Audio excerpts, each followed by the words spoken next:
Welcome to Husband Talking. Explore riveting tales of infidelity with us. Please subscribe and like to stay updated. Let's begin. It was a Saturday evening when I first realized that my secure and reasonable world wasn't exactly what I believed it to be. I had returned home from work a little early and noticed my wife, Eva, bustling about in our bedroom upstairs. I decided to go up and greet her. As I made my way down the hallway, I could hear her speaking to someone on the phone. As I approached, I caught her side of the conversation. "Yes, darling, today was wonderful. I truly enjoyed it." I thought, when does she enjoy her job that much? Our bedroom door was slightly open, so I peered through.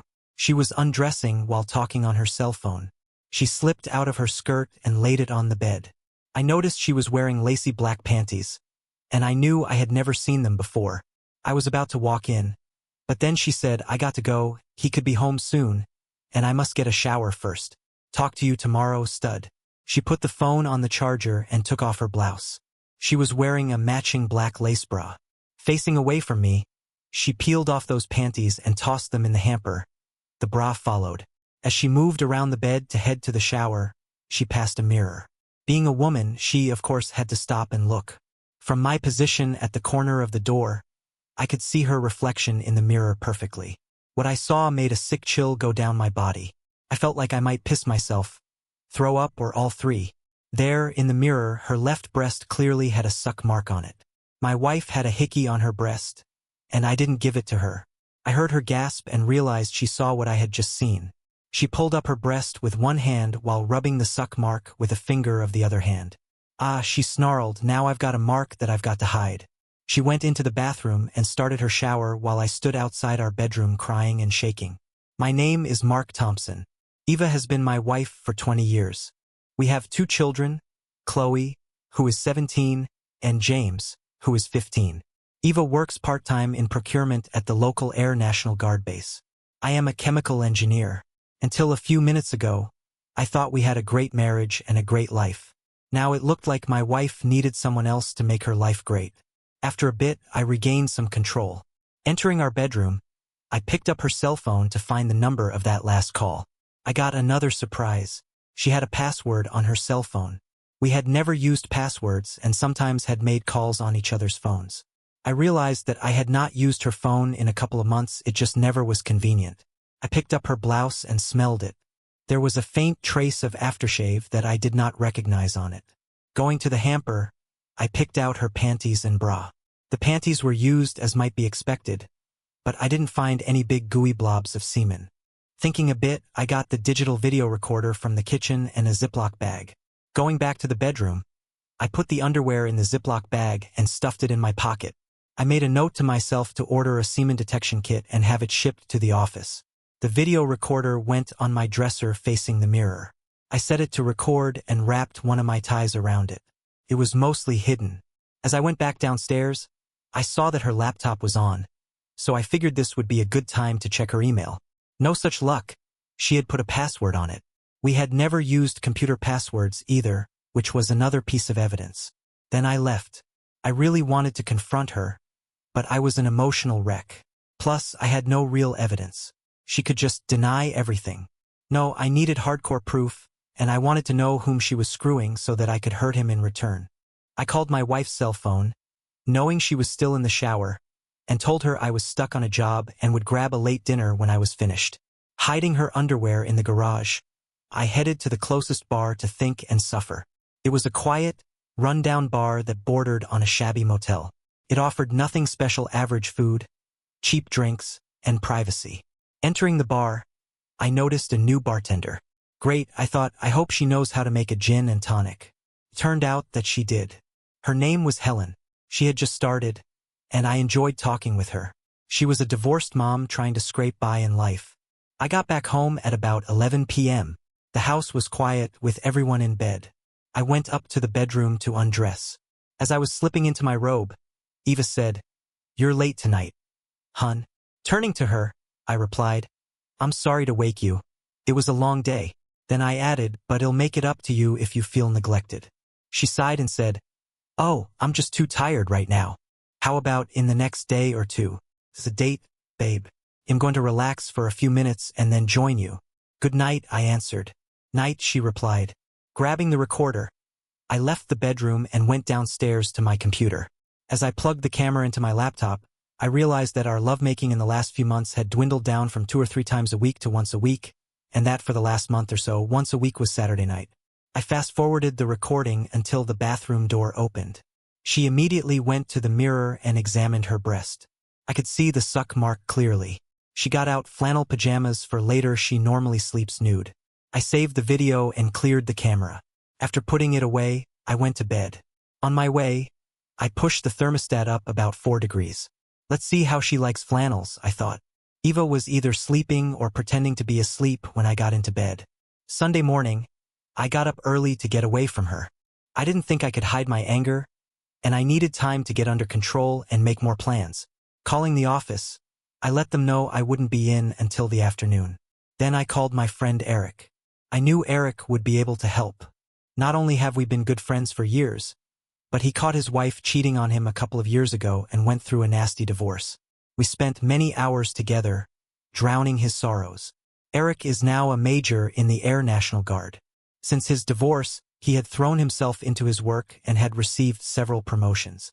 The last had put him in charge of security for the base. On the second ring, he picked up the phone and said, "Hey, buddy, how's it going?" "Not too well right now," I replied. "I need your help. I think that Eva is cheating on me." "Oh, Mark, I am so sorry," he said. "I'll do anything I can to help. Can you come over here this morning?" "Yeah," I replied. "How about if I come over now?" "Sounds good," Eric quietly said. "I hope you are wrong, but I've never known you to overreact." "I don't think I am, but with your help, I should be able to prove it one way or the other." Once there, we sat on the sofa and went over what I knew. When I left an hour later, I had part of a plan and had borrowed 5 digital audio recorders from Eric, the same ones that he used to catch his wife. I drove back home. Eva's car was gone. I placed 4 recorders in the house, saving the last one for her car. Then I noticed that the house was a little cooler than usual. Checking the thermostat, I saw that she had pushed it back down. I assumed she had had a hot night. Deciding to look around a bit, I went through her closet carefully. The first thing I noticed was she had a couple of outfits that I had not seen her wear. They were more daring than her usual. Maybe she bought them but then didn't feel comfortable actually wearing them in public, I thought. Then, in the back of a dresser drawer, I found some lingerie that I had never seen before. They showed signs of where a couple of them were torn. Torn as in somebody ripped them off of Eva to get to her naked body. That hurt, and I just stared at them for many minutes. Finally, I headed off to work. Around 3, I called Eva's cell and left a voicemail that I was stuck on a job and wouldn't be home until late. As soon as I got home that evening, I put the final voice recorder in Eva's car and then went to bed. I made sure to go to bed well after Eva did Saturday night as well. She was either sleeping or pretending to be. I did check the audio recorder Saturday evening but heard nothing of interest. I quietly got the kids their breakfast, as is our custom on weekends. Saturday, Eva gets to sleep late. Sunday, I do. After they finished and went to watch TV, I cleaned up the kitchen and put Eva's breakfast in the microwave. I connected a LAN cable to my laptop, logged into my computer into the wireless router, and disabled wireless access. Then I left Eva a note directing her to the microwave and telling her that I was outside, then went out to start yard chores. About 2 hours later, Eva came outside, complaining that her laptop couldn't connect to the internet. We walked in, I tried my laptop and said, "Mine's connected. Let's look at yours." She seemed a bit nervous and hovered around her laptop and me. I pretended to troubleshoot and she eventually got bored and wandered away, but about every 5 minutes she was back again. While she was gone, I slipped in a memory stick and installed a key logger program. The next time that she left, I configured it to capture all key presses, take a snapshot of the screen twice a minute, track all websites that she visited, and capture her email, including deleted and sent items. The next time that she left, I walked back to my laptop and restarted the wireless service. I checked that her laptop was now connecting and went to find her. After showing her that it was connecting to the internet, I told her that the hard drive was badly fragmented. I brought up the cleanup program and suggested that when she was done for the day, she click this button and let the program run overnight. That would also give my key logger time to transfer all the data to me. She slipped her hands around my neck, kissed me, and smiling seductively, said, "Thanks, big guy. How can I pay for your services? I smiled back, slapped her but lightly, and said, how about washing my car?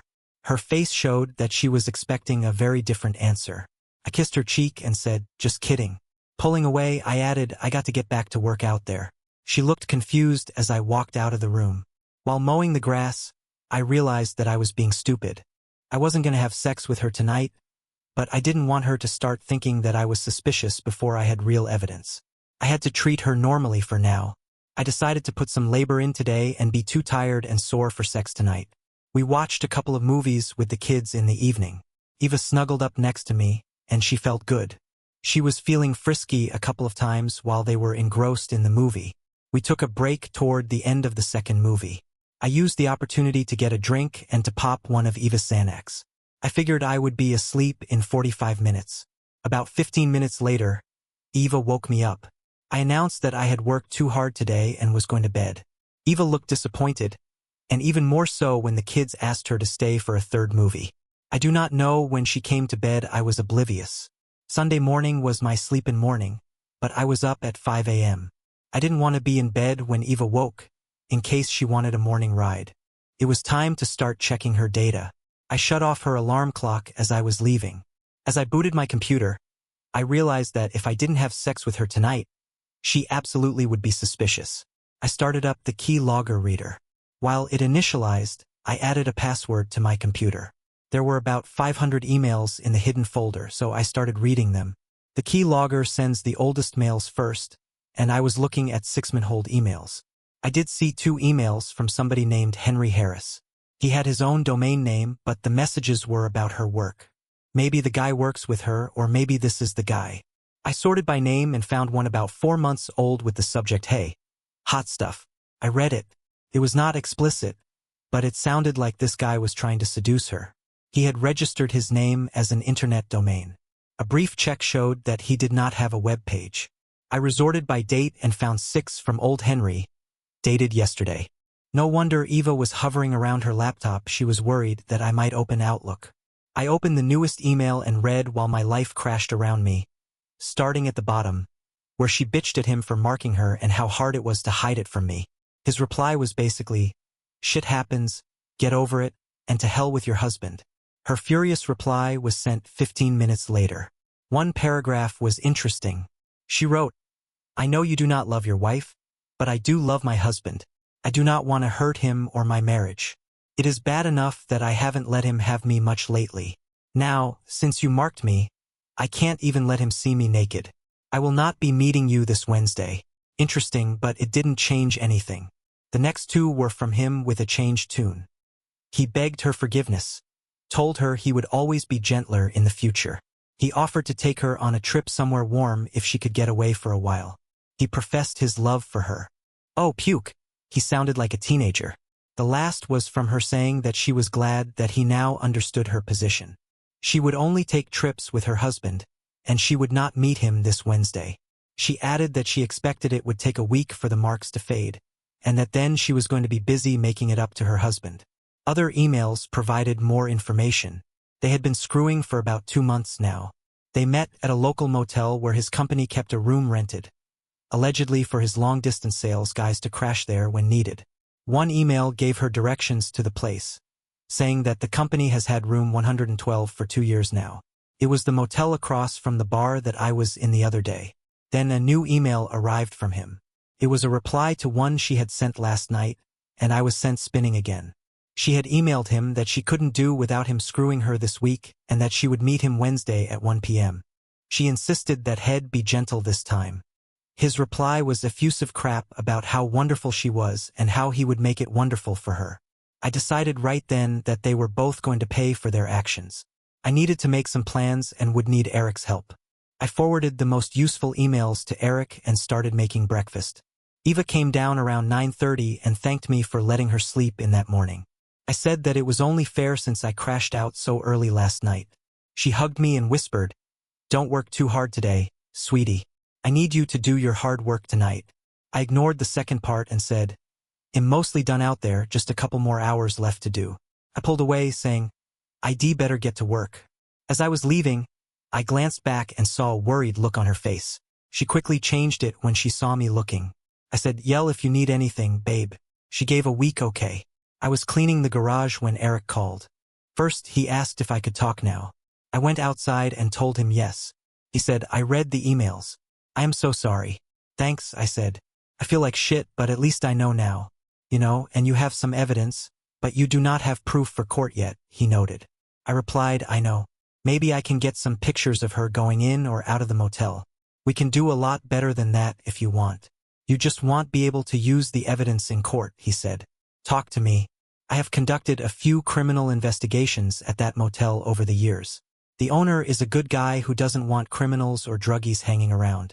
I can call him tomorrow and get him to print me a key to that room as part of my ongoing investigation," was his reply.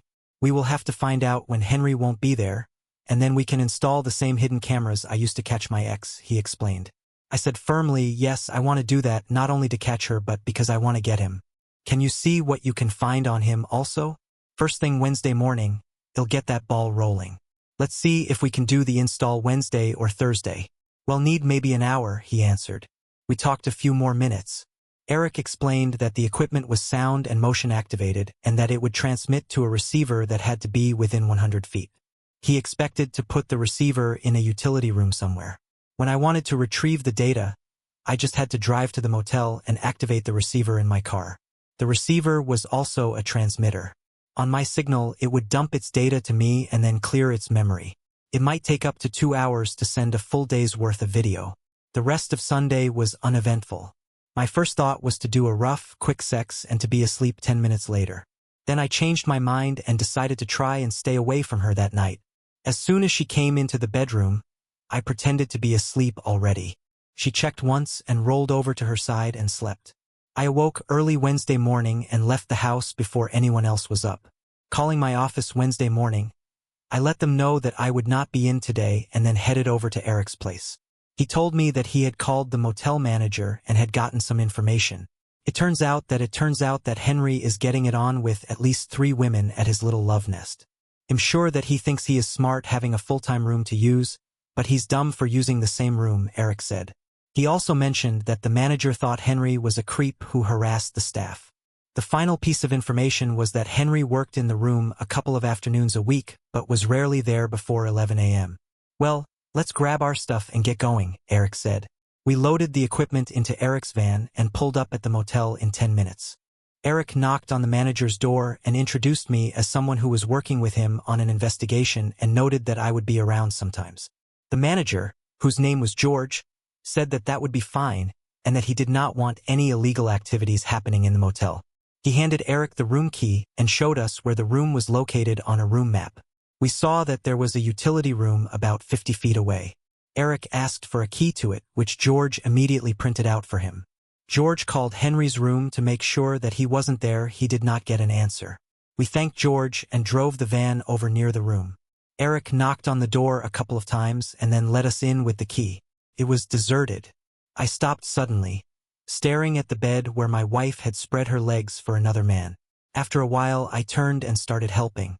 In less than 2 hours, the equipment was installed and tested. As we were leaving, I noticed a laptop docking station on the table. "Look, Eric, he must use his laptop in here," I practically shouted. "If I can get in here while it is here and he is not, I can install the keylogger on it." Eric said maybe he leaves it here when he goes to lunch or dinner. "He'll wait outside every day if I need to," I responded. "First, I want to get a GPS on his car so that we don't get surprised." "Don't jump the gun," he answered. "Understand, I don't want to risk screwing up payback. Let's get out of here. He'll buy lunch across the parking lot. Their food is pretty good, and they have a new bartender who is pretty and easy to talk to." "Sounds good. I'm hungry," Eric noted. The bar was deserted when we walked inside. I entered first. Helen saw me, smiled, and waved. Then Eric stepped in behind me. Helen's face changed to one of shock. She dropped the towel that she was using to clean the bar and immediately walked over to us, ignoring me. She grabbed Eric in a full-body hug, saying, "Eric, it is so good to see you again." He hugged her back warmly and said, "Helen, I have wondered. Looks like you are back on your feet. I am so glad." She pulled back, still holding him, and said, "No, I'm not there yet, but I am getting closer, thanks to you." From the sidelines, I said, Helen, I'd like you to meet my good friend Eric. They both laughed. Helen released Eric and put both of her hands on my hand, saying, I've liked you from when we first met. Now that I know that you are Eric's friend, well, that matters a lot. I smiled and said, he's a butthole in general, but he's okay. She grinned and said, Eric and I go back a couple of years, but I've never thought of him as a butthole. Must be a guy thing. Helen kept taking care of drink orders for the 4 other patrons but always came back to talk to us when done. Among other things, I learned that she was working as much as possible to save money to be able to enter nursing school in about 5 months. Around 2 in the afternoon, Eric and I were the only customers left. I commented on that, and Helen said that it was always deserted in the afternoons. She added, I don't make any tip money, which sucks, but I usually use the time to study. Then, grinning at us, she concluded, but it's a lot nicer talking with you guys. The 3 of us chatted about another half hour when suddenly Helen, looking rather solemn, turned to Eric and said, Eric, I am going to tell him. Eric just returned her gaze and made a slow nod. She turned to me and said, if we are going to be friends, I don't want any secrets, and maybe when I tell you, you might not want to think of me as a friend. You'll understand, but I won't hide my life from you, and I don't want you to find out from someone else. I saw her reach for Eric's hand. She clasped it hard and said, let me tell you how I met Eric. He arrested me. He took me to a filthy holding cell in some cold dungeon he has on that base. I broke down when I saw the cell. It didn't matter to him, he just pushed me in and began closing the door. Then he stopped and watched me cry. He started yelling at me, telling me how I was ruining my life and how stupid I was being. Suddenly I realized he wasn't yelling that I was a useless crack whore, which is what I was. He was telling me that I was hurting myself. Nobody ever said that to me before, but I heard him then, and I lost it. I collapsed on that horrible dirty mattress and bawled like a kid. Eric sat down next to me and uttered one word. She looked at me with tears in her eyes and said, he asked me why. Nothing more. Looking at Eric, she continued, for the first and only time in my life, I spilled my guts, crying hysterically at times. I told him everything. I don't know how long it took, it must have been hours that Eric sat there with me. When I was finally done, he just stared at me for the longest time. Then he got up, softly squeezed my shoulder, and then locked me in that cell. He left me there for 15 hours. I didn't see anybody, didn't hear anything. I was cold and hungry the entire time, coming down off a crack high. Finally, he returned and told me that it was time to see the judge. Normally, you get a chance to clean up and put on a fresh jail suit before appearing in court. Not me. He made me go in there as I was. The defense attorney didn't say anything. The judge was about to sentence me to jail when suddenly Eric stood up and asked to address the court.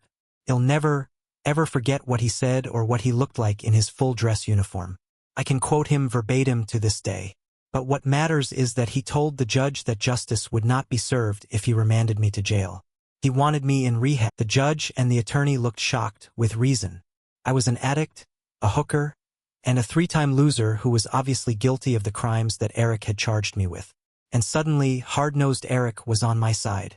After some hesitation, the judge gave me a chance at a 90-day rehab with 4 years of hard time if I screwed up. I jumped on it. Looking back to Eric, she said, I haven't touched crack since the day that Eric busted me. Stepping back and looking at both of us, she added softly, Eric, Mark, I don't walk the streets now, but I am still a hooker. It is the only way that I can save money for school and provide for my daughter. But if you two don't want to talk to me anymore, I understand. I am sorry, Eric. She found herself being hugged from both sides. Eric said, as long as you keep fighting, I'm in your corner. And you will make it. I know you. I added, Helen, I am glad we met and happy to think of you as my friend. It was a good thing that the bar was deserted and we were in a dark corner. Helen just held us and cried. Wednesday evening, Eva got in around 5:30 and had Chinese dinner in her hands. She came over to kiss me, but I just grabbed the bags and took them to the counter while saying, Great, we are all starved. When I turned around, she was looking at me with a pensive expression. I said, why don't you change clothes in the bathroom while I get things ready? Her face paled as I turned away and started to get dishes out of the cabinet. Whatever she was going to say sputtered out into silence. I was still furious over her lie last night. Dinner was a quiet affair, and the kids noticed but didn't say anything. Eva wasn't too hungry, but I made a point of eating a lot. Eva did make several attempts at conversation, which I mostly ignored. Then I realized that I was being stupid and was tipping my hand. My being in a holy now was just cheap, and I didn't want her to call off the affair before I had evidence. I made a point of shaking my head and said, "Sorry, everyone. I've been distracted about a work problem, and I brought my troubles home. Let's start over. How was everyone's day?" We chatted through dinner with the semblance of normality. I made it a point to smile at Eva a couple of times and to be attentive to her. Eva went to bed ahead of me. I pushed the thermostat up about 5 degrees. After waiting an hour, I checked the voice recorders but again got nothing of interest. I walked into our bedroom. It must have been 77 degrees. Got ready for bed, got in, and rolled away from her without saying anything. She quietly said, "Night, honey." Without rolling over, I said, "Why are you wearing that flannel top? It's certainly not cold in here." She was silent a moment and then said, "Honey, I'm just cold. That's all." I decided to push it.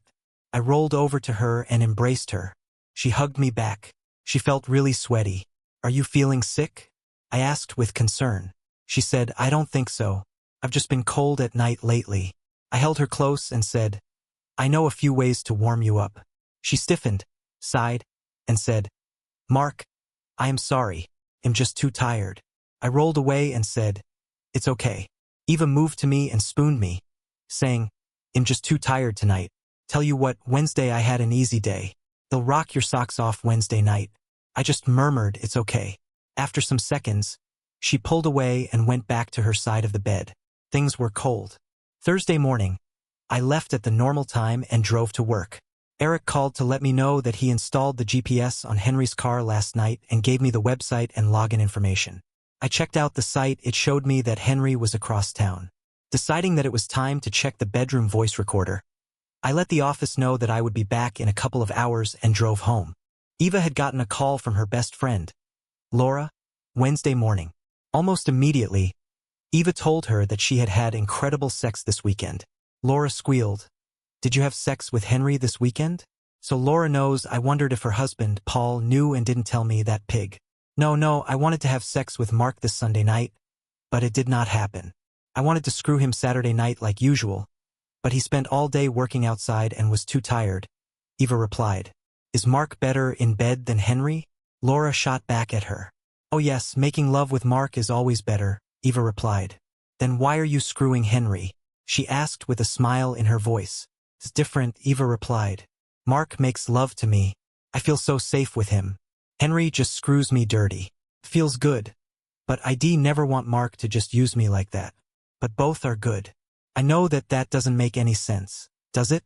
It does to me, girlfriend. It's the thrill, the raw passion, spreading your legs to a special friend. "Oh, I know, that's why I started doing Max Turner last year." Then she giggled, "Plus, he has that horse's eyes." Eva giggled back. "And yeah, that's why you stopped doing him. That horse's eyes made you bow-legged." God, I was always so sore after he did me. He is gentle, but it's one thick tool. It's fun to fondle and neat to just look at and say damn. Then Laura added, "Hey, next month, Paul will be out of town for 5 days. I think I am going to let Brian drill me on the first day. They'll be sore for the next few days, but should be fine when Paul comes back." "Really? Damn, I thought you were done with him." "I am, since last year. I thought that Paul was getting suspicious, but Brian and I keep in touch. With Paul away for 5 days, I thought I would indulge myself." "You will tell me all about it," Eva ordered. Laura countered with, "Only if you tell me all about Wednesday with Henry and Mark, including all the dirty details." "Deal," Eva said. Then Laura asked, "How's your tit?" Eva replied, "The mark is fading, but I can't let Mark see it for another 3 or 4 days. I've been changing in the bathroom and putting flannels on at night. He hasn't noticed." Laura asked, "You'd better be careful. Has he said anything about the lack of sex?" "No, but I have to take care of that." Then she giggled and said, "I was thinking, I never had a chance to do this before, but I was thinking about screwing Mark Wednesday night. I never had 2 guys in the same day before." Laura said, "I've done that a couple of times. It's a real turn on. Just make sure you buy a douche before you do Mark. That juice goes deep." Eva said that she would, and then they said their goodbyes. "I don't think so, Eva," I thought. And Laura was a 2-timer too. Should I tell Paul and risk ruining his life? That was just wrong. Then I remembered thinking that he might be in a holy for knowing and not telling me. He would want to know just like me. I would give him a copy of this recording after I took care of Henry. The next call of interest was again Laura from earlier this morning. Their conversation had a different tone from Wednesday's. Eva called and said, "Hi, Laura." Laura picked up on Eva's tone and asked, "What was wrong?" Mark noticed that I was wearing flannels and changing in the bathroom with the door closed. He asked me about it when he got in bed. I told him that I was cold, but Laura, the room was hot as hell. I was sweating all night in those heavy flannels. I don't think he believed me, but he didn't say anything else. Then Mark wanted to have sex, but I couldn't risk him seeing the bruise. Sunday, I had pulled the nightlight out, but Mark had fixed it, so I told him no again. He was hurt. I tried to make it up by telling him that I would have sex with him this Wednesday, but he didn't seem to care. We lay there with this wall between us, and worse, I just kept thinking about screwing Henry, not Mark. I closed that file and saved it. I didn't need to hear anymore. Digging through the internet, I ordered a semen detection kit and had it shipped to my office. Next, I drove over to the motel. Henry's car was by his room, but it was lunchtime. I went over to the bar. Helen wasn't working, but I saw from the front window that Henry was in a booth, looking at the menu. I figured that now was good. I walked to his motel door and knocked. I didn't get an answer, so I used the key to open the door. This time, I ignored the bed and walked into the other room to see his laptop on and showing a QuickBooks accounting screen. I pulled my thumb drive out, inserted it in his computer, and installed the keylogger program. This time, I didn't bother with screen captures but checked all emails, all websites, all keystrokes, and all data, which included the accounting data. If he was doing anything that I could use to hurt him, I'd be able to find it. Next, I enabled his remote desktop client and checked that the motel wireless had the right port open. It did. Finally, I went to one of the websites that offered a free light version of remote control software and created the account at his domain name. I installed their software, which would allow me to take control of his laptop from anywhere, and I'd have his desktop on my monitor.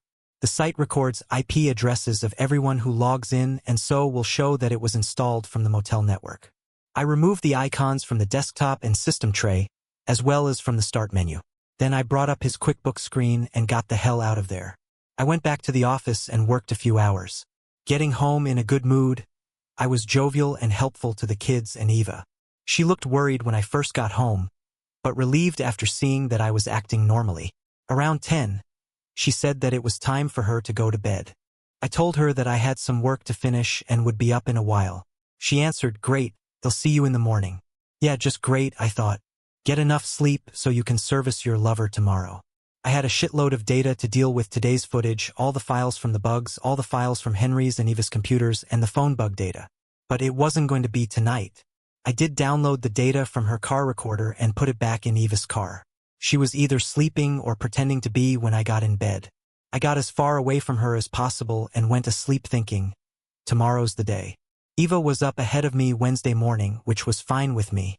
I was sick to my stomach knowing that she was going to cheat on me again today, and that I would have to watch the recording of her pleasuring her lover and being pleasured. When I went in the kitchen, she was finishing making breakfast. I noticed that she was fully dressed for work, which was another first. She said, "Just in time, sweetie," and "Good morning." I grunted and reached for the coffee. After I got a cup and had a drink or two, I turned back to her to find her staring at me with a confused look on her face. I said, "Sorry, was still asleep on my feet." She said, "Okay, you're just usually a morning person. Now you know how I feel most mornings." I didn't reply, just sat down and took a sip. The kids came in and she began serving breakfast.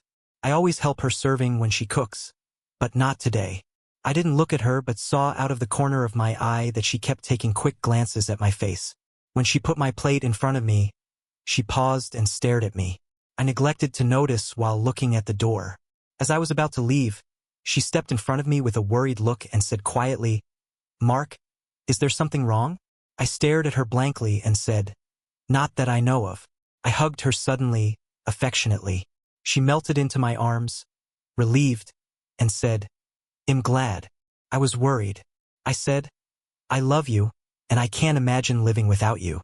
There is no other woman in this world that I want to make love to." I waited and then added, "I hope that you feel the same way about me." She instantly stiffened and made a sobbing noise while holding me tighter and said, Of course I do. Then she whispered, and I plan on wearing you out tonight. I pulled away forcefully and walked out without looking back at her. I drove to the motel and downloaded the data while waiting for Eva to go to work. I got back home a little after 9 a.m. I spent the entire time in the parking lot wondering how I was going to get through this day. How could I act normally around her, knowing what I was going to do? How am I going to be able to watch the video of her with another man? Downloading the data from the bugs took some time. I wandered around the house aimlessly while it copied. There was just no way I was going to be able to talk to Eva tonight, or even worse, get into bed with her. I started with his emails. After a couple of hours, I learned some basic facts. He had 3 companies that bought products cheaply and resold them to the local military base, to several Fortune 500 companies, and to the federal government. It appeared that he was screwing 5 women besides my wife. The busy little creep. He had a number of emails concerning the quality of the products and specifications. I saved a couple of emails for further follow-up. Not much so far, but it was a start. Next, I copied his 3 QuickBooks company files and used the keylogger program to find his logins and passwords. I didn't find much useful there either. I'm not a CPA. I did notice under expenses that he had 6 company credit cards. He even noted the card number in the notes for each card. Listening to his phone conversations took a long time but proved to be well worth it. I began to see some correlations between some emails and what he was saying on the phone. One call was from somebody in the base's shipping and receiving department. He said that he had a problem getting the last shipment processed because of the duplicate serial numbers. Worse, all future shipments must have unique serial numbers. Henry was pissed about that and made it painfully clear that he wasn't happy. The guy insisted that the new auditing software would flag all kinds of things and that they had to be more careful. When Henry hung up, he went online and purchased 2 specialty printers and supplies. Another call was from a supplier who wanted Henry to buy from him. After a lot of beating around the bush, Henry finally said, "Look, the qualification process takes forever. That's just the way it is. But I like you and want to help. The chief of procurement for the base is the guy who approves vendors, but he takes the advice of his procurement agent. I can get him to help you, but it will cost you." The guy sounded defeated when he asked, "How much?" "For 8,000 cash, you can sell 100,000 worth of stuff to the base.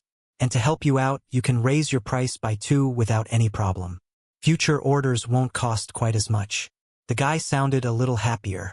"Okay, how do I get the money to you? Let me know when you have it ready, and I'll tell you where to meet me. 2 days later, your bid will be accepted. Thanks, I'll call as soon as possible."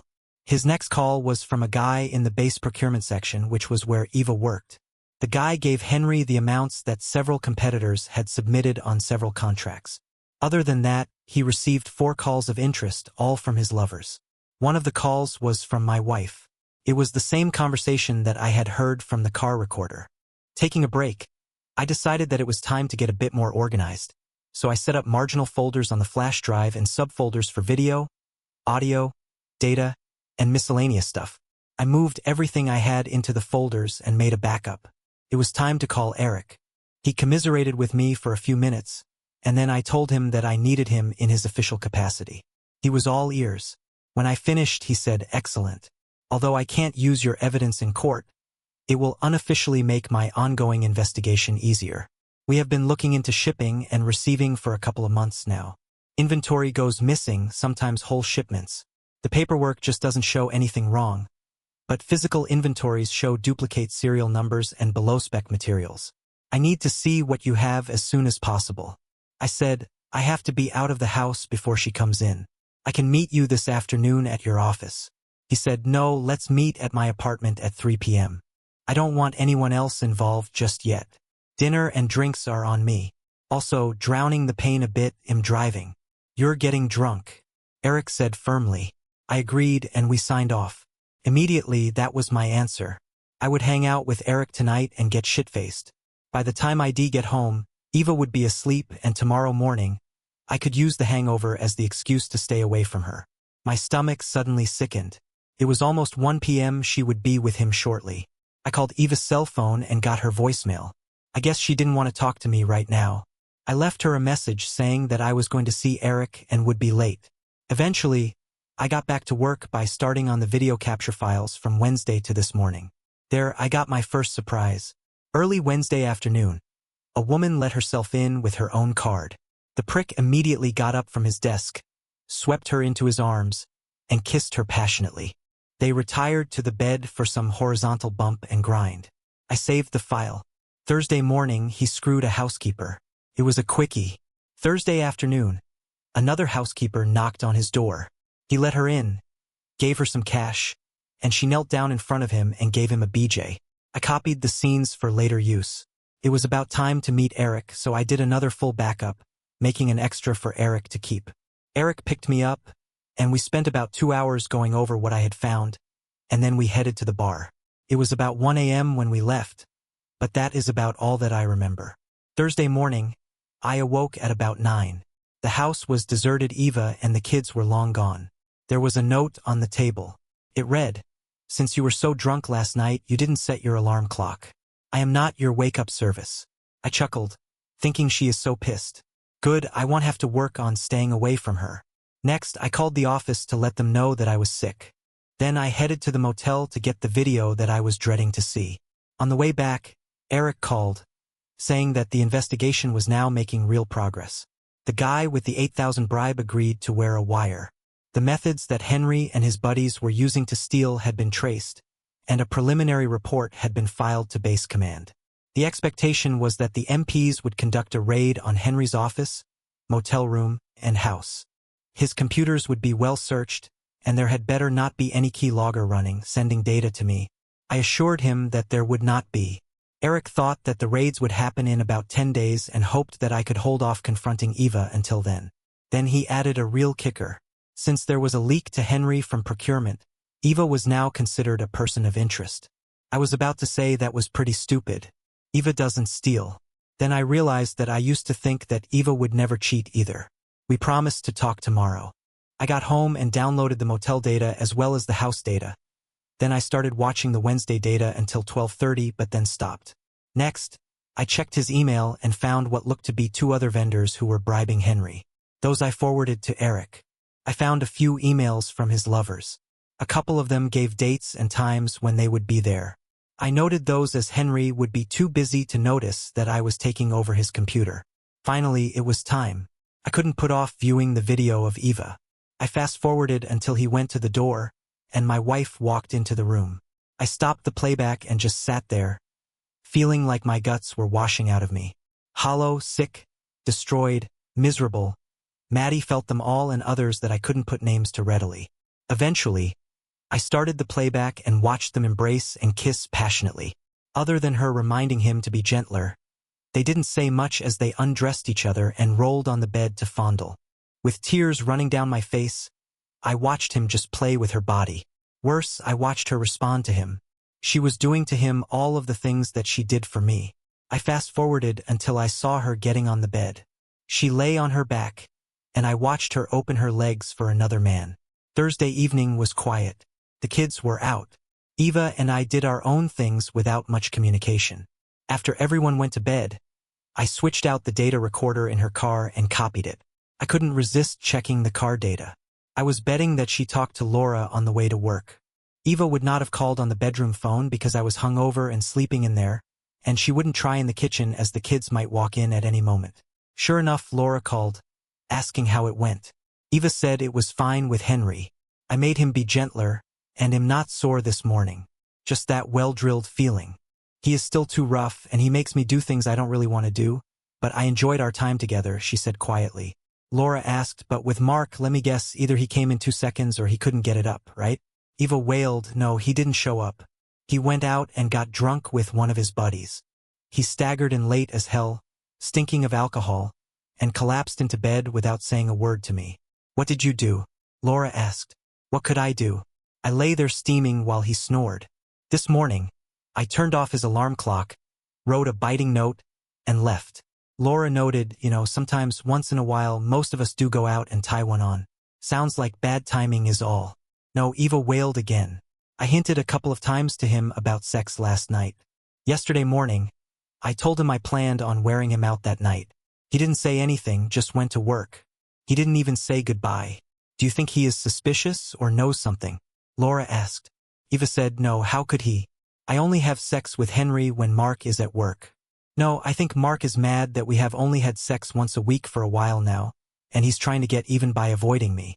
That's a reach, girl. I think I am right, Eva said.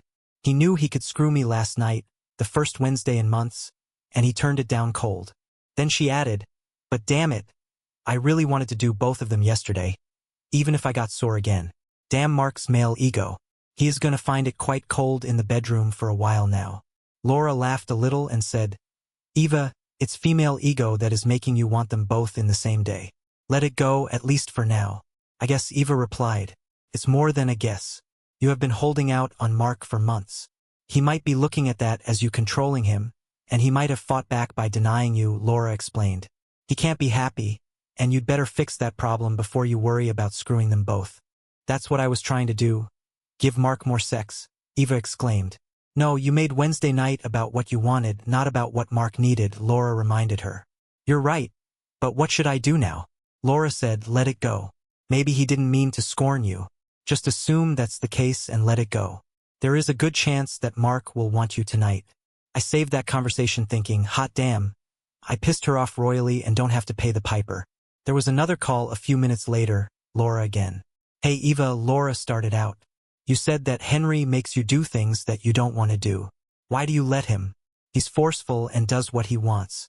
I got him to not drill me quite as roughly, but he is just a rough lover, was the reply. Curious, Laura asked, what kinds of things does he make you do? One thing yesterday, he put me on my knees on the floor with the back of my head against the bed. Then he stuffed his meat in my mouth and started pumping away. But he was forcing my mouth so hard that it was like I was punching myself in the lips every time he thrust. Since I was against the bed, I couldn't get away from it. That sucks, Laura noted. He also likes to talk dirty and tells me to say, well, dirty things to him. Seems stupid to me, but he seems to get off on it. Men, Laura said. Yeah, Eva agreed. I think he believes the spicy movies are real life. He wouldn't stop sticking his balls in my mouth until I agreed to kneel there and say in a real sexy tone, I love your gonads. Once I said it, we had good sex. Weird.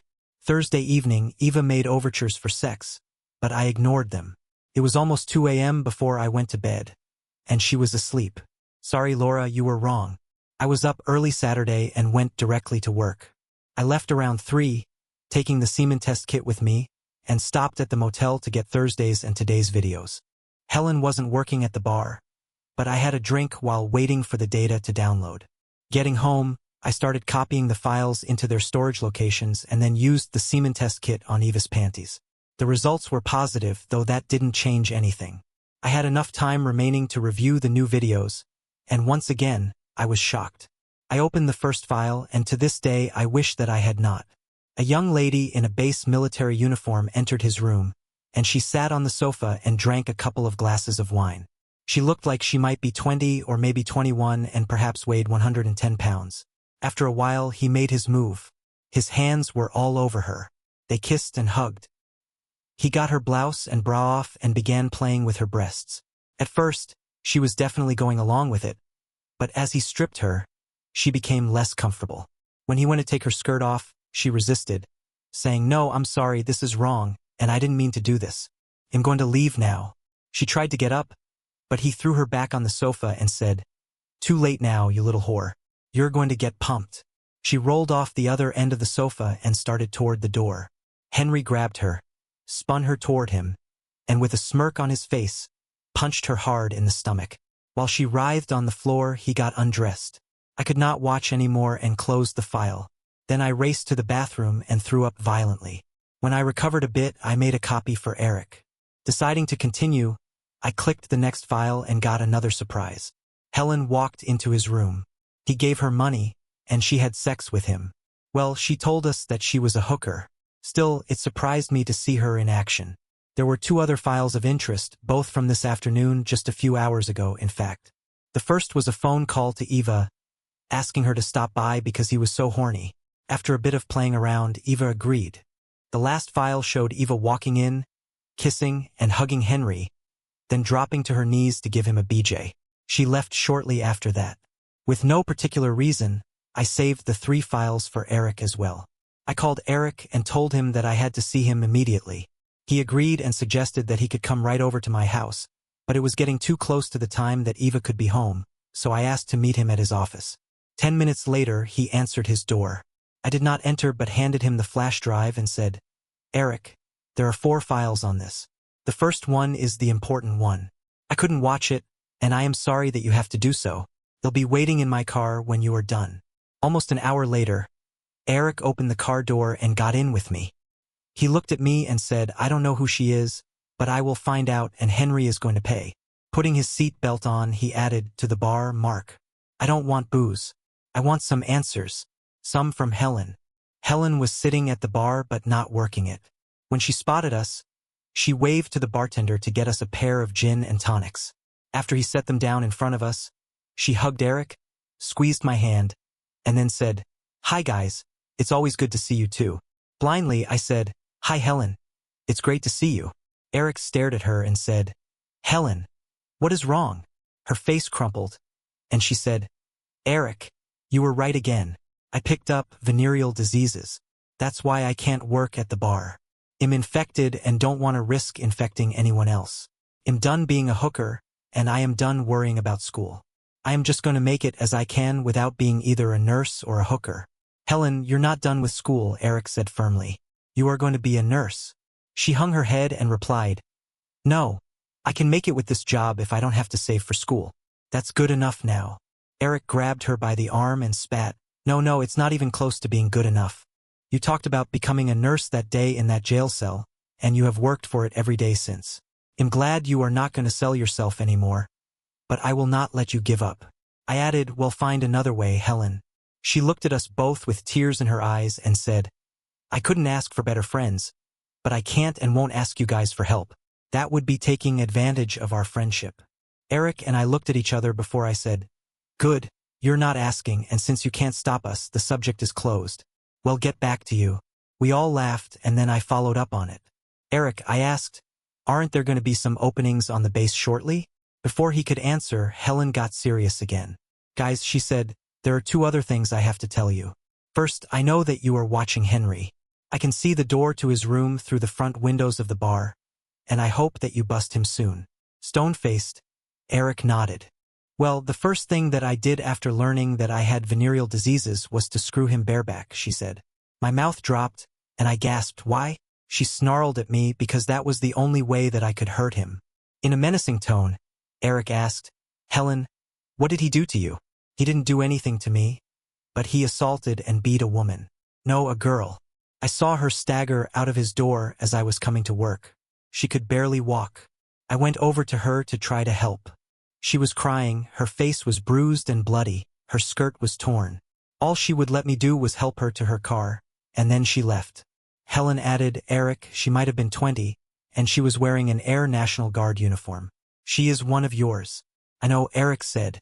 "I will find her and make sure she is getting help, and he is going to regret everything he has done." Turning to me, he added, "And I suspect that Mark has some nasty ideas that he hasn't told me about yet. We can talk about it." It was about midnight when I got to bed. Eva was asleep, and now Eric knew all my plans. He was also going to see if Helen could fit into base procurement. They were shortly going to have several openings. Saturday was a quiet day. Eva and I did not talk much. We did the usual movie night, but when I arrived with the drinks, Eva was sitting in the center of the sofa with Sophie and Ethan on either side. Normally, Eva and I sit next to each other, and the kids sit next to us on the sofa. I sat in an armchair, noticing that Sophie and Ethan looked uncomfortable while Eva looked smug. Eva went to bed early. I used the time to check the voice recorders but drew a blank. She had one email from Henry thanking her for the relief on Saturday and looking forward to next Wednesday. We didn't really talk Sunday, we just went through the motions of normal lives. I went to bed slightly before Eva and noticed that she was still going into the bathroom to change into her flannels. She had to know that her lies and cheating had put us in a downward spiral. She got into bed without saying anything but got in roughly enough to be sure that she wakened me. I didn't say anything as she immediately rolled away from me. I was fine with that. She could keep her diseases. Wednesday afternoon, Eric called to tell me that he had found the assault victim. She had gone to a civilian hospital and, after talking, was now willing to testify against Henry. He also informed me that they were planning to conduct the raid next Wednesday morning. He added that he hoped that I could leave Eva to do her thing this week so as not to risk tipping off Henry. I again agreed and told him that I was planning on telling Eva that I would be out of town from Wednesday until Sunday, but that I would actually get a room at the motel and work on the details of what I had told him. Next, I called George at the motel and reserved the room directly over Henry's for 5 days. Wednesday night at dinner, I told Eva and the kids that I had to go out of town Wednesday and would be back Sunday. Sophie and Ethan expressed dismay. Eva didn't react. Thursday, Eva and I basically did not talk. I packed a bag and put it in my car after everyone went to bed. I checked the voice recorders. Only one conversation was interesting. It was from Eva to Laura this morning. Eva said, "Laura, that pig is ruining things." "Henry or Mark?" Confused Laura asked. "Mark. We have been fighting or at least ignoring each other for days now. He told me last night that he is going out of town Wednesday morning and won't be back until Sunday. Again, I won't have the chance to screw them both the same day." "Damn it," Eva replied. Laura said, "Eva, you'd better take care of problems with your husband before you worry about your fantasies. This has gone on too long." "Yeah," Eva replied, "but if Mark would stop being a jerk, I would rock his world. I just don't understand why he has to be so difficult." Great, I thought. She is screwing around, but I am being difficult. I saved the file anyway.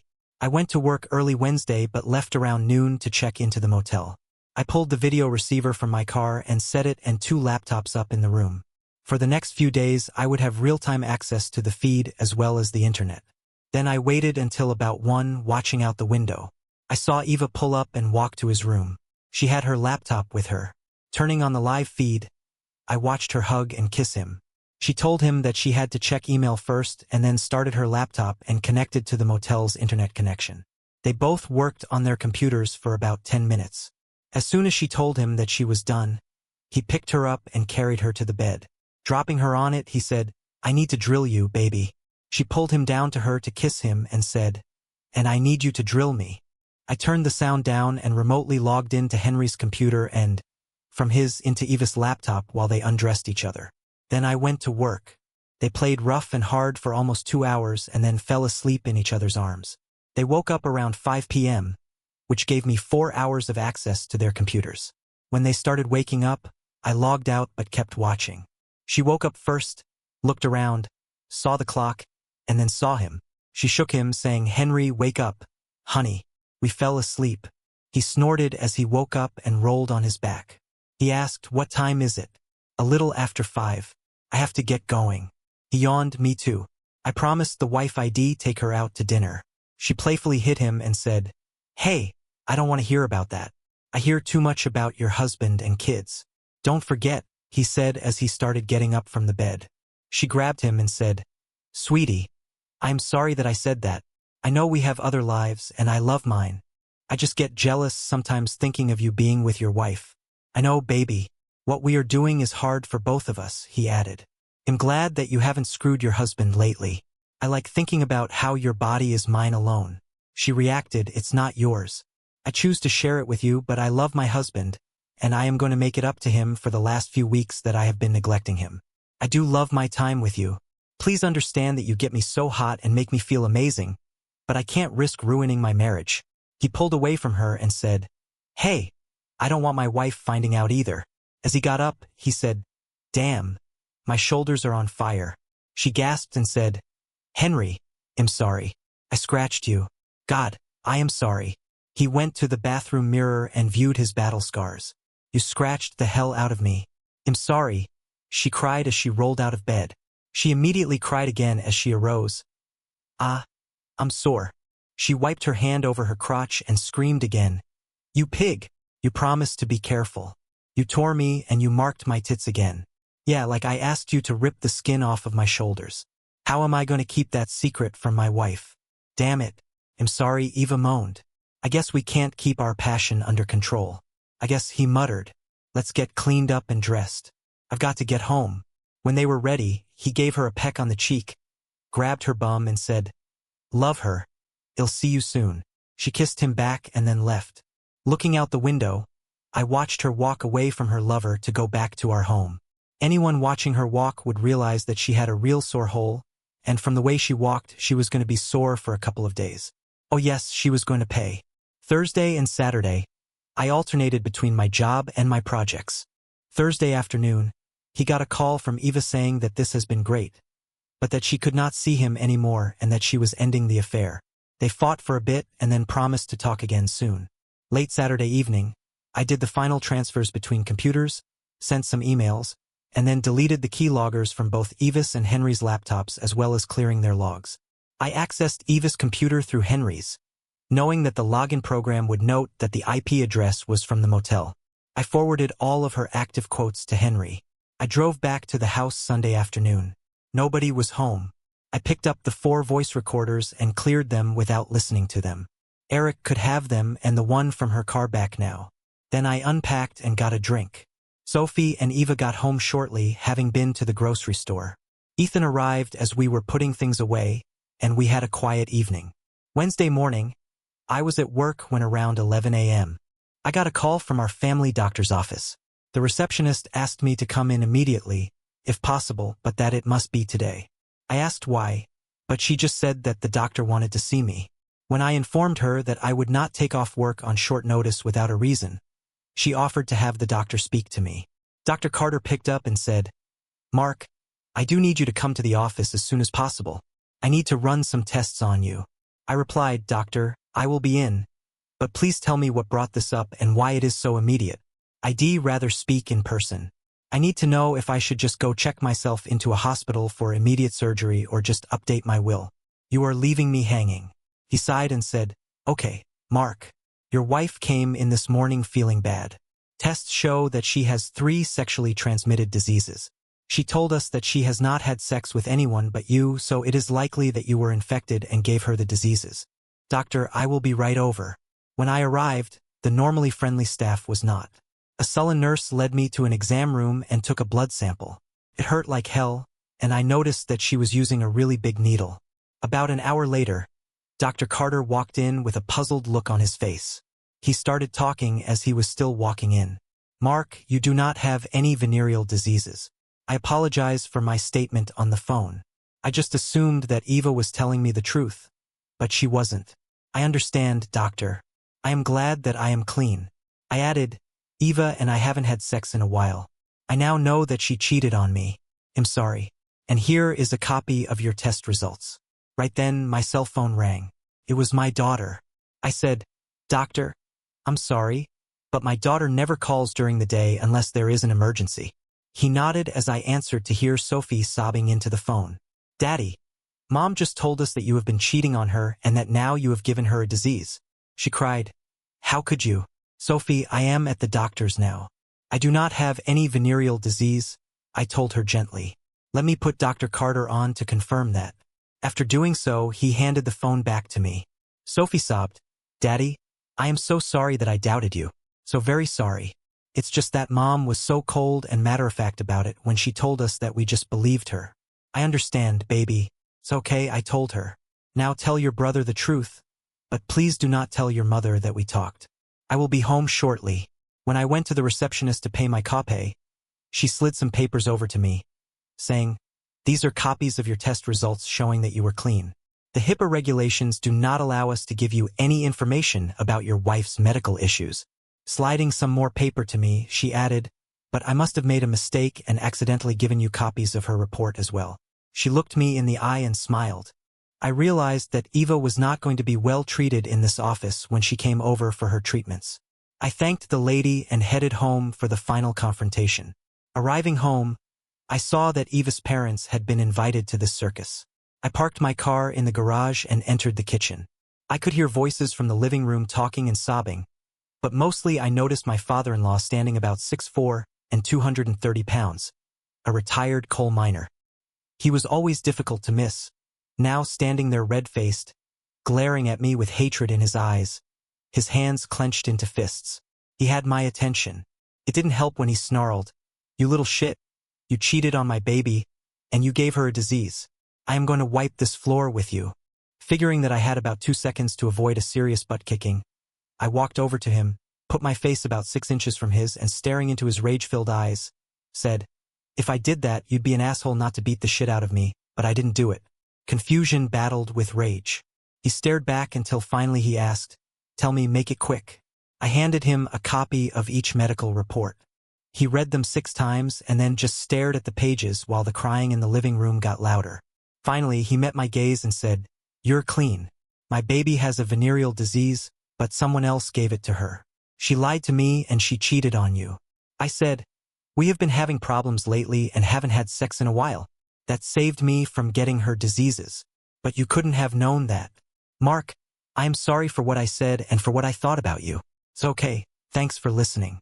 My marriage is probably over, maybe my life, but I am glad that you were willing to listen." We headed toward the living room, but suddenly he stopped and asked, "Eva told us that she has one STD, chlamydia, but you said diseases. Did you mean more than one?" "Yeah, she also has syphilis and gonorrhea," I answered. His eyes tightened, and he said, "Let's go have a talk." I grabbed him by his shirt and shoved him against the countertop. Now it was me hissing at him. "On my terms. She is your baby, but she is my wife, and she should not have brought her parents or our children into this. But she did. My baby Sophie called me in tears. I don't know yet what my son thinks. You are a witness here because your baby dragged you and them into this. But that is it." Staring up at him in a rage at this guy who could throw me through a wall, I added, "I don't care what you hear, this is about my family. You stay the hell out of it. Understand?" Quietly he said, "Yes, I understand, Mark." I released him and we walked into the living room. Both Eva and her mother screamed at me. Ethan was sitting in a chair, crying. Sophie dodged her grandfather and plastered herself to me, saying, "Daddy, I love you." Ethan followed a moment later. I found myself in a double hug while my mother-in-law cursed me, and my wife cried. Sophie touched the papers in my hand and, while staring me in the eyes, asked, "Is this the proof?" I nodded. Sophie took the papers and, with a guilty look, she stepped back to read the medical reports. She pulled on Ethan's arm and showed him the important lines.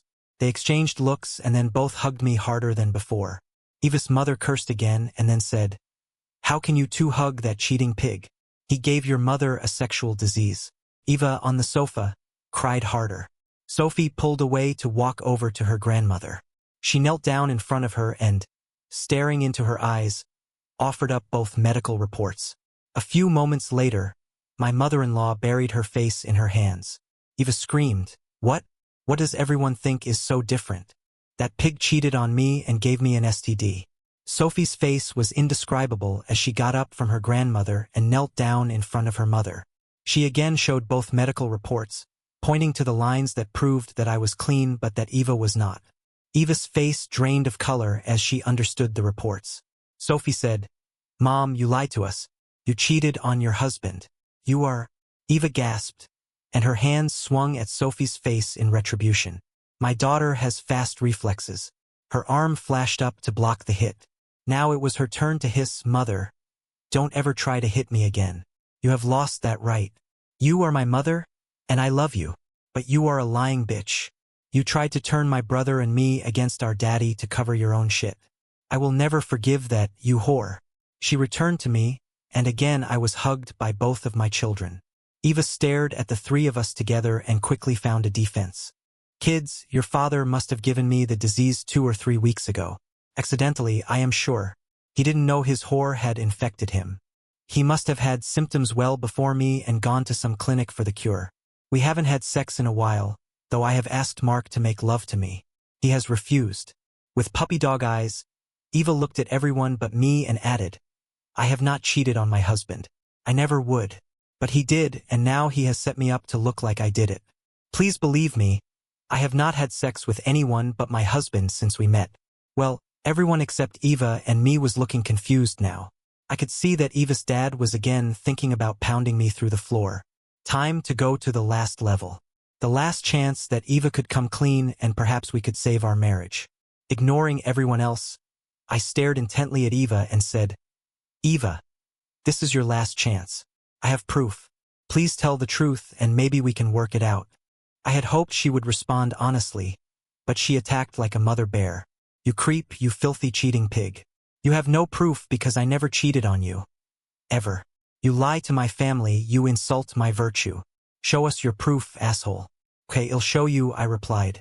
Eva looked a little less confident as I got my laptop out, connected it to the home entertainment system, and booted it up. Promptly as it loaded, I thought, well, the revenge I had been working on for the last weeks had already started for Henry.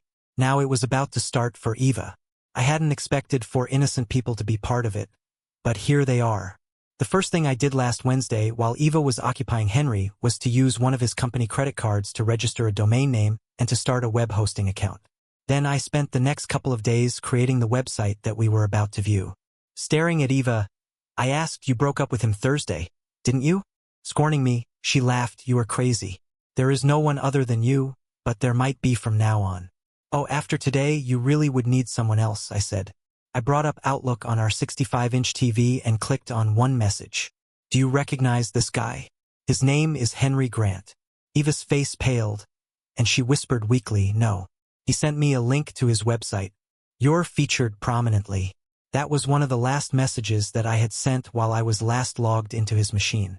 Turning to Sophie and Ethan, I said, "It's time for you guys to go upstairs." Sophie said, "No. She brought us into this mess. We are not leaving now." Ethan simply noted, "Dad, I see the address of the link. If you send us upstairs, we will be typing that address on my computer 5 seconds later." Nobody else seemed to have an opinion, and Ethan was likely to be the only person who would read a link as a matter of course. He must be wondering why I was about to bring up a website called thebichesoftomgrant.com. Nodding to my children, I clicked the link. The website flashed a blue screen, and a deep male voice reverberated, "Welcome to the bitches of Henry Grant." Pictures of fully dressed women began filling the screen while the voice continued, "I want to share with the world the sluts that I screw. These are mostly married women who are easy to talk into bed. I use hidden cameras to record everything that they do." Eva gasped loudly, maybe feeling that her world was now about to crash around her. The voice now sounded like Henry. I spent a lot of time converting the audio to his voice print. "Check out the whores. I have some video and sound bites for each. If you like what you see, email me. I have high-resolution recordings of these sluts screwing me. For a small fee, they can be yours. And remember, these are hidden videos. These married sluts don't have a clue that I am showing them to the world." Everyone's eyes were riveted on the 4th image over. It was Eva. She was dressed in one of her usual work outfits, a gray pantsuit that looked really good on her. I hovered the mouse over her image, and we heard, "Meet Eva J. She's a 45-year-old MILF. She is actually 38 years old, tough, a bit overweight, and with a loose tunnel. She's been ridden hard and put away sour, but she is a natural who loves sex. She was the quickest I ever met to spread her legs for me. I have a lot of videos of Eva. Click this to hear and see samples of Eva in action. Email me for a list of bitches and prices." Everyone's head swiveled to stare at Eva, who was white-faced and white-knuckled, staring at the screen. She moaned, No, this can't be happening. No." Clicking on Eva's picture brought up a screen with 8 clips of Eva samples. Eva's eyes grew large as she took in the screen. Obviously, she recognized the location and maybe some of her positions. She began sobbing. Her mother put her arm around her. Her father looked dazed. Our kids looked, well, mad as hell. I stepped away from the computer, saying, "I think we have seen enough." "No," Sophie said. "I have not. These little pictures could be any kind of porn. I want to know what the hell is going on." She snarled. "I want proof either way." While saying that, she darted past me to grab the mouse and clicked on the first image. As the video clip loaded, Ethan went over to her and put his arm on her shoulder. She hugged him back tightly. The scene showed a naked Eva kneeling against the side of a bed with somebody's balls in her mouth. Her head moved around his bag as her tongue must have been working. Then she looked up at him and, in the camera, and with a sexy smile said, "I love gobbling your gonads." "Oh, gross. That's disgusting," a shocked Sophie exclaimed. "How could you do that?" Ethan looked even more shocked but said nothing. Eva's father hugged his wife while Eva just sobbed. After a few seconds, Sophie clicked on the next link, and the video appeared. It showed Eva naked again. I heard Eva's mother gasp. Finally, she looked up at him, and using her sexy voice, said, "You taste great, lover." Eva's sobs grew louder. Nobody said a word as Sophie clicked on the 3rd link. It was another of her lewd acts. As the video faded, I said, "Sophie, we have seen enough." She nodded, with tears streaming down her face. She and her brother walked across the room to hug me again. Ethan was crying, as were Eva's parents. Eva was crying uncontrollably into her mother's arms. After a minute, I asked, Eva, why?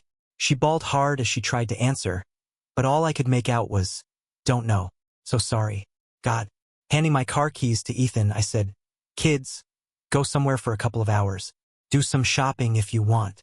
You have your credit cards, but do you need cash? Ethan replied, no, I have that covered. Well, get dinner out and be back this evening. Sophie said, I need to get my purse. They'll be right back. After they left, I said, they'll be back in 30 minutes. Eva, it would be good if we could talk then. Looking at her parents, I added, best if you two would stay too, please. She needs your help. Then I headed out for a long walk. I got back about 40 minutes later. Eva and her parents were sitting at the kitchen table. Eva immediately got up and said, Mark, thank you for coming back. I nodded and said, please, we have one more problem to discuss. Eva's face paled again.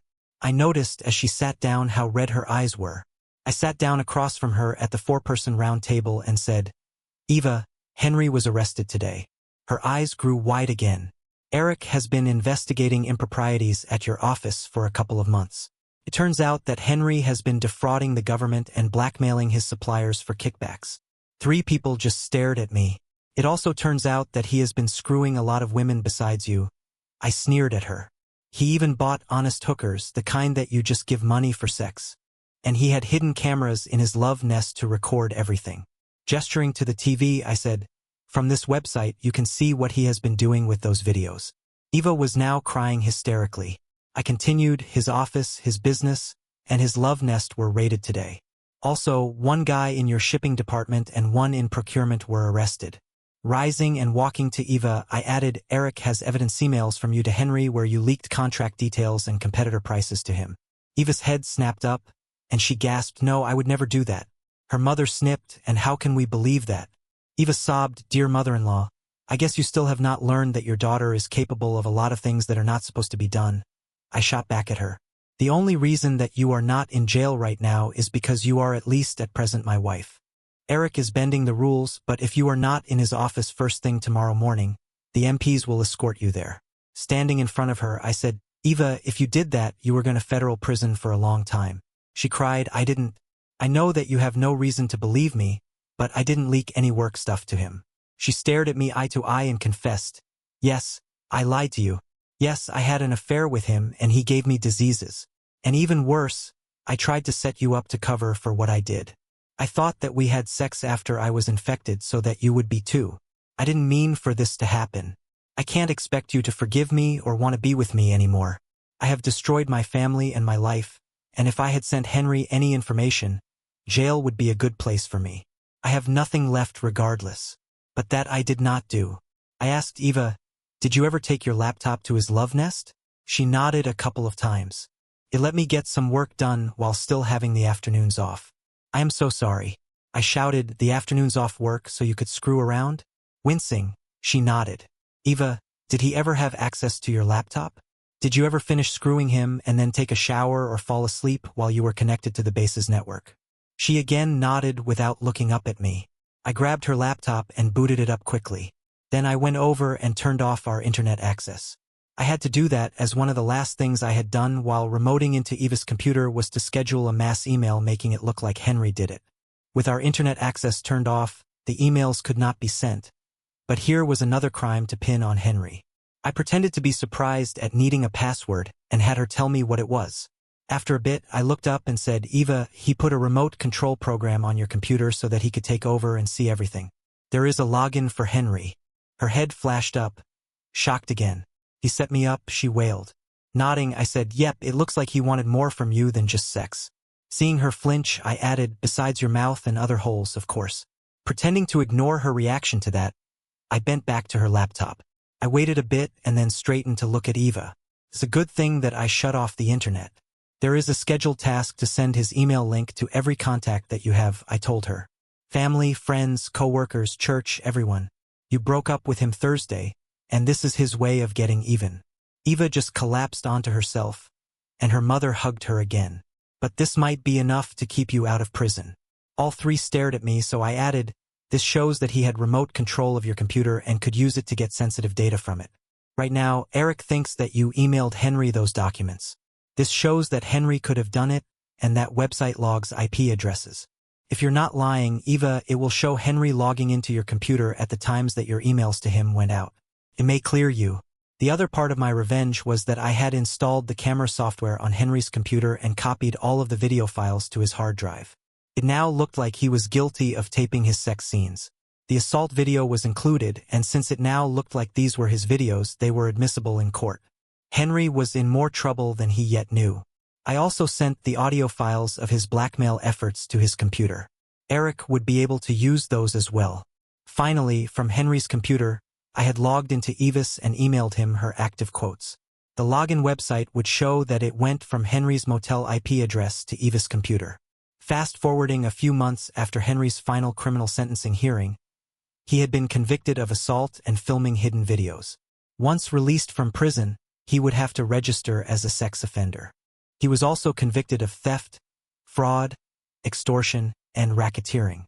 Eva had to testify about her affair in 4 open court trials, all of which made the newspapers and evening news reports. He never wavered in proclaiming his innocence about the website and the hidden cameras. But since the programs and the files were on his computer and the young lady testified about her assault, the court took affront and acted more harshly. He was sentenced to a total of 23 years in prison and had to serve 11 years before any chance of parole. The day that he entered prison, both the IRS and the state tax people served notice on Henry that they were seeking back taxes on the bribes that he received as well as auditing his companies. On his second day in prison, his wife had him served with divorce papers. A week later, Eric and I were sitting in the bar where Helen no longer worked. Her new job in base procurement allowed her to quit the bar and enter nursing school in their latest night class. I reminded Eric to tell me what I owed him for his recording devices that I had donated to Henry. He promised that he would and then, grinning widely, added, "Also, you and I spent $1,500 apiece yesterday." "Good for us," I replied. "This gin and tonic is not as good as Helen made, but it's not bad either." Ignoring me, Eric continued, "It just happens that I know the supervisor of the guards over where Henry is staying, and I happened to see the guy over at his favorite bar the other day. He mentioned Henry and then said that he followed the trials and thought that I did a great job bringing a real scumbag to justice. I told him that I wasn't done with Henry yet and that I wanted him to suffer every day in prison. Then I slid a newspaper over to him. Underneath was an envelope with $3,000 of our money. By now, the white gang has been told that Henry consorted with a black woman. The black gang knows that he abused a black woman. The military guys have learned that he brutally assaulted one of our own. The guard's job is to make sure that Henry stays alive and suffers for his full sentence. And then I don't care." I stared at Eric for a long time and then finally said, "Thanks." About then, Paul walked into the bar. He looked like shit as he walked over to us. I ordered a new round of drinks. The new barmaid was making better gin and tonics. I had expected Paul to show up tonight. I had told him where I would be. It was this afternoon that, with regret, I had handed him a copy of the file where our wives spoke of their infidelities and told him of what had transpired between Eva and me. Paul sipped his gin and then turned and said, "Eric, I would like to rent some surveillance equipment from you." And so it began again.